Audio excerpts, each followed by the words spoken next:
c'est inattendu et incontrôlable je sais pas si on peut parler de transgressif. C'est même pas transgressif parce qu'il y a une sorte il y a quelque chose de l'ordre de l'ordre de la vie, quoi, de l'ordre des méandres de nos existences, avec une véritable poésie, quoi.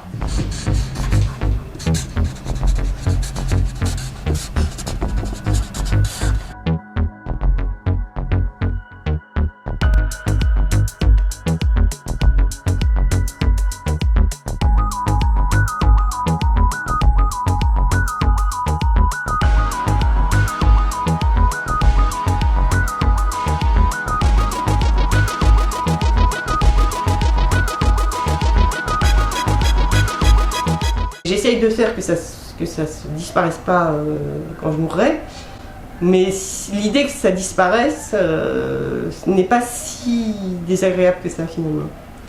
Et ça m'empêche pas de travailler.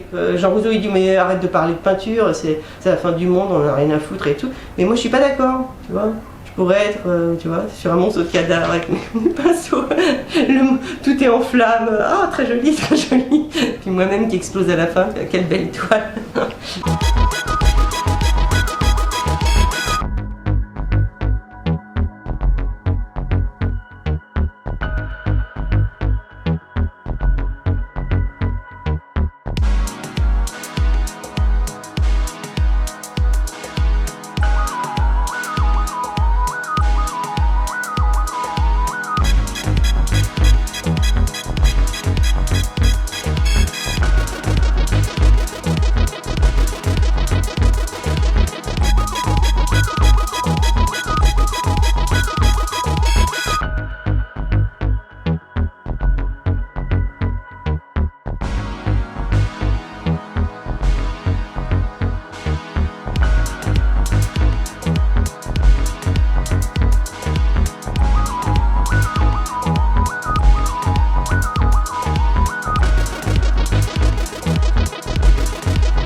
Il y a certaines thématiques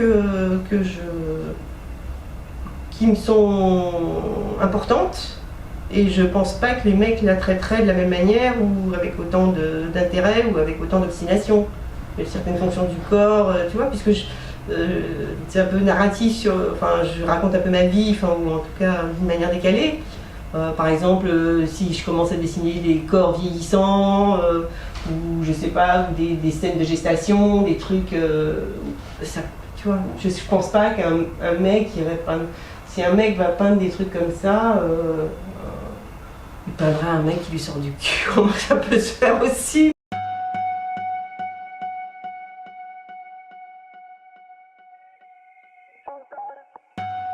Je suis plutôt au départ un peu littéraire, j'ai un goût pour la littérature, etc. C'est très narratif, effectivement. J'aimais bien écrire, etc. J'ai complètement arrêté.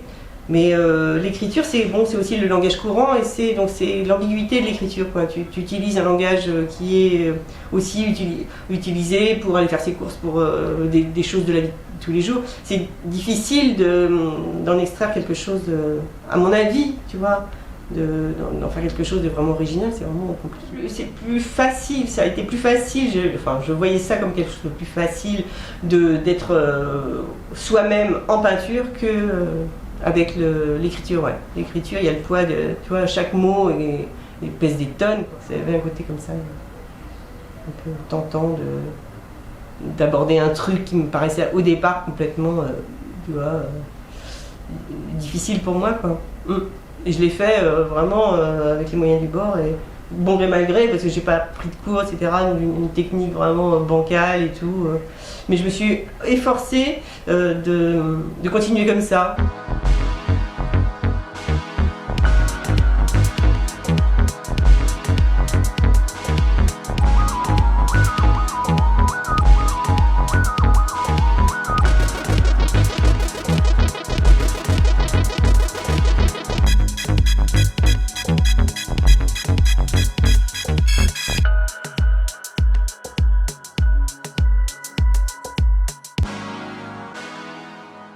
Donc ce tableau qui est juste derrière, pour moi, représente le plaisir qu'on peut ressentir à s'automutiler d'une manière physique ou imagée.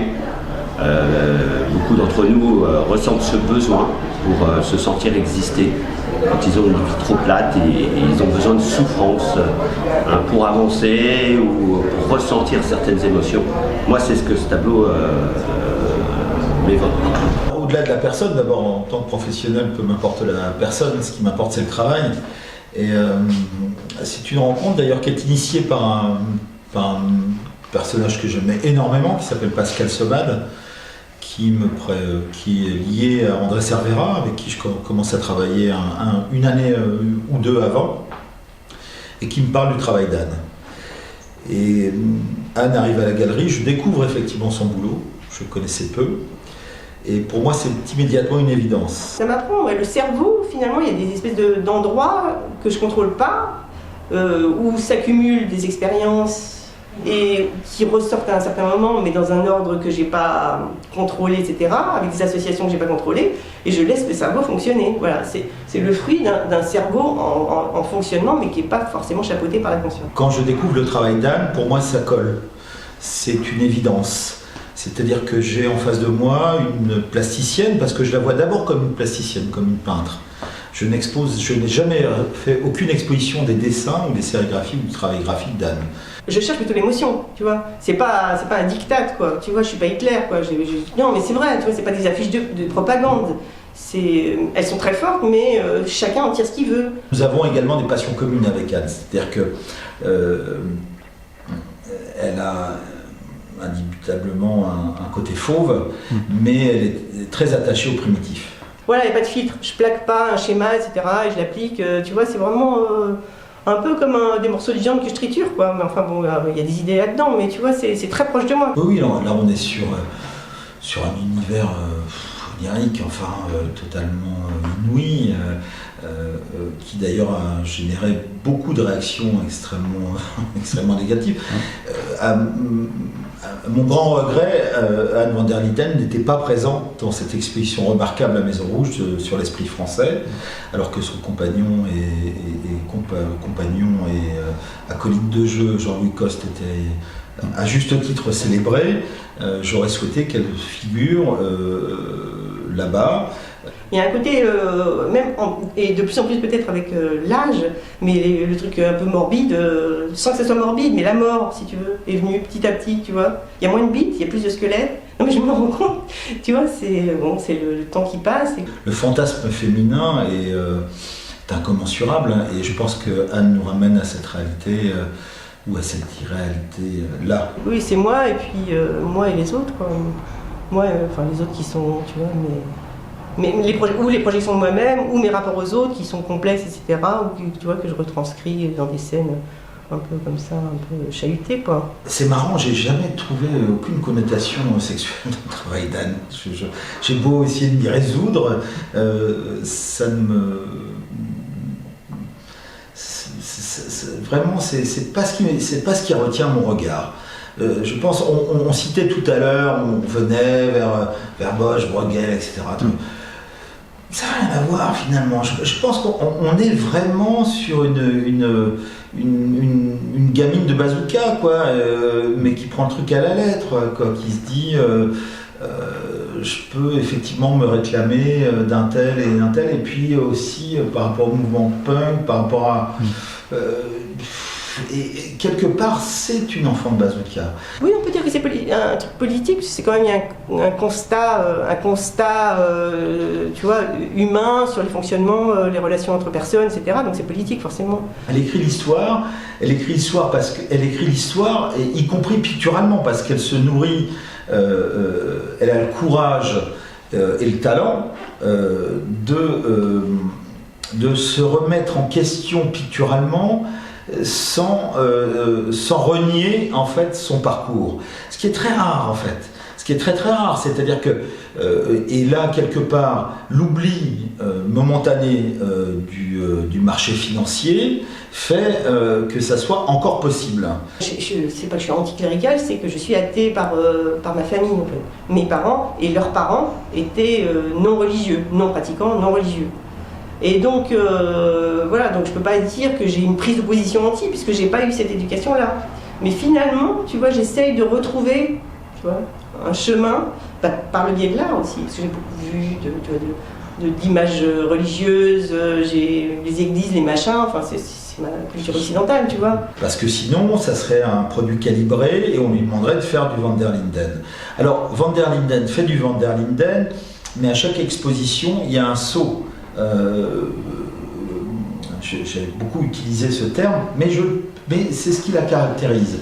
Un saut dans son approche picturale, infime et essentiel. Et quelque part premier, c'est-à-dire qu'elle va, pour nourrir en fait son propos, aller vers des outils picturaux qui sont sans fioriture.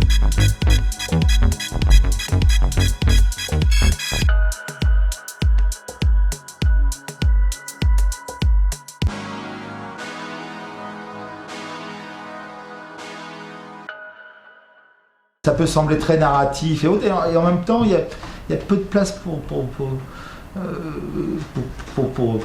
mettre des repères, des trucs. On se dit, non, parce qu'elle fausse tout, quoi, parce qu'il y a un côté sensuel, un côté charnel, et puis d'un coup, je sais pas, un mec se fait couper la bite. C'est très narratif. Moi en fait, ma base, c'était un peu.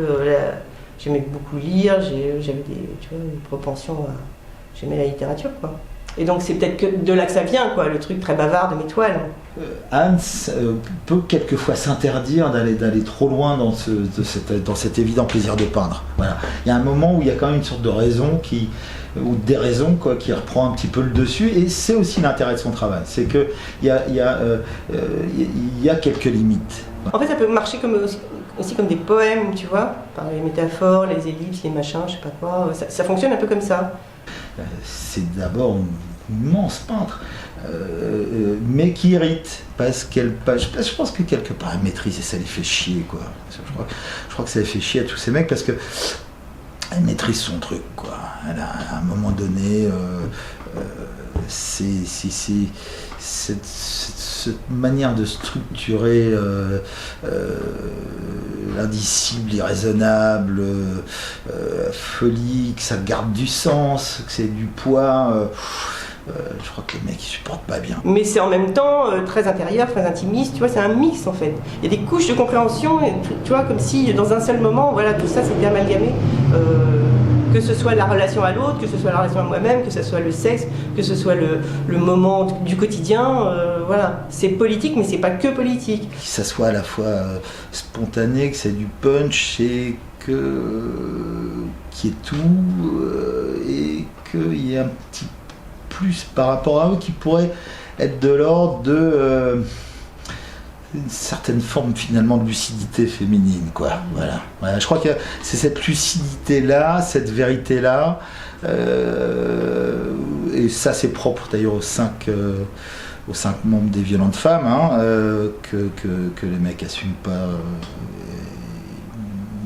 et ça les irrite. Voilà, cette lucidité, cette véracité dans la peinture. Voilà, il n'y a pas. Enfin bon, tu vois, il y a pas. C'est pas un discours. La différence avec un truc politique, c'est pas un discours monolithique, et je cherche pas à amener les gens à quelque part. Hein.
au jour d'aujourd'hui, il y a maintenant suffisamment de distance et de recul pour considérer l'importance de l'œuvre d'Anne, mais aussi de l'œuvre d'une génération, et que effectivement le fait que l'intégralité de l'exposition d'Anne soit vendue, c'est un signe très, très positif, très prometteur, très encourageant. Mais continuons le combat.